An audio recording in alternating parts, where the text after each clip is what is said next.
જંબુસર સરદારનગરમાં પીવાના પાણીમાં ગટરનું પાણી ભરતા રહીશોમાં રોષ, રોગચાળાની દહેશત.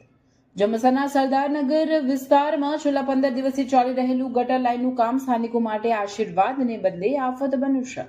નવી લાઇનના ખોદકામ દરમિયાન કોન્ટ્રાક્ટરની બેદરકારીથી પીવાના પાણીની પાઇપલાઇનમાં ભંગાણ પડ્યું છે, જેના કારણે રહીશોના ઘરે ગંદુ અને દુર્ગંધયુક્ત પાણી આવી રહ્યું છે.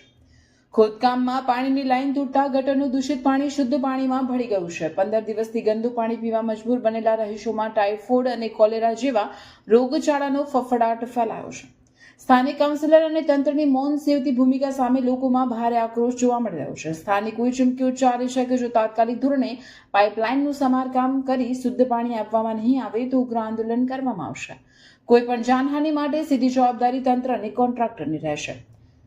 સરદારનગરની નવી વસાહતમાં પાણીની લાઇનમાં ગટરનું પાણી ભરતા હાહાકાર. 15 દિવસથી તંત્ર ઘોર નિદ્રામાં. શું તંત્ર કોઈ મોટી બીમારીની રાહ જોઈ રહ્યું છે? ગટરનું કામ જ્યારથી ચાલુ કર્યું છે નવી લાઇનનું ત્યારથી 15-20 દિવસ થયા છે તો પીવાના પાણીમાં વાપરવાના પાણી બધામાં ગટરનું મિક્સ પાણી આવે છે. કોઈ જોવાય આવતું નથી, કોઈ કોન્ટ્રાક્ટર ઊભું બી રહેતું નથી અને જોવા પણ આવતું નથી. પહેલે તો અમને ગટરની કોઈ પ્રોબ્લેમ નથી, નવી લાઈન નાખવાની જરૂર જ નથી, પણ જ્યારથી કામ ચાલુ કર્યું છે ને ત્યાર પછી ગટરો પણ ઉભરાય છે, પાણી પણ મિક્સિંગ આવે છે. 15-20 દિવસથી ગટરનું મિક્સ પાણી આવે છે. બધાને વારાફરતી ઘરો ઘર દીઠ ઝાડા વામીટો થાય છે. હવે અમારે મીઠા પાણી પહેલે તો વ્યવસ્થિત મીઠું પાણી બી આવતું હતું, હવે તો વાપરવાના પાણીમાં બી ગટરનું મિક્સ ગંદાતું પાણી આવે છે. અમારે મીઠા પાણીની લાઈન પહેલે અમે બધા આવી ગયા છે અને કમ્પ્લેન પણ લખાઈ ગયા છે, પણ કોઈ કશું થયું નથી. એટલે આજે કોઈ જોવા પણ નથી આવ્યું. સફાઈ કરનારા કોઈ આવતા નથી અમારે. અને ગટર લાઈન નખાઈ છે,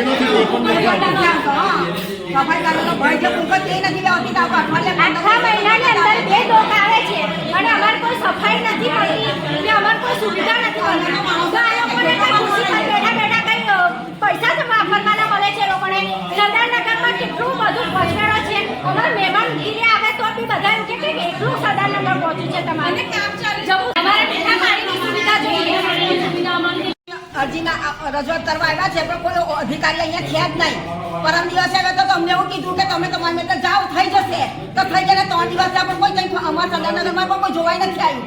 વોટ લેવા હોય તો ફટાફટ આવી જાય. બધા ઘેરે ઘેર ખાટલા છે, ઘેરે ઘેરથી છોકરાઓ બધો ઘણો બધો હોસ્પિટલમાં છે અત્યારે. કોન્ટ્રાક્ટર કે કોઈ ઊભું રહેવા પણ રહી નથી. લાઈન તૂટી એમના રીતે કરી ખાડાપુરી જતા રહે છે. એમને કોઈ જવાબદારી નથી કે જોવાનું. આવું જોવું તો પડે ને એ લોકોને. એટલે અમે આજે અરજી આપવા આવ્યા છે અને રજૂઆત કરે છે કે વહેલી તકે અમારો પ્રોબ્લેમ સોલ્વ થાય. હવે આગળ બોર્ડની પરીક્ષા આવે છે.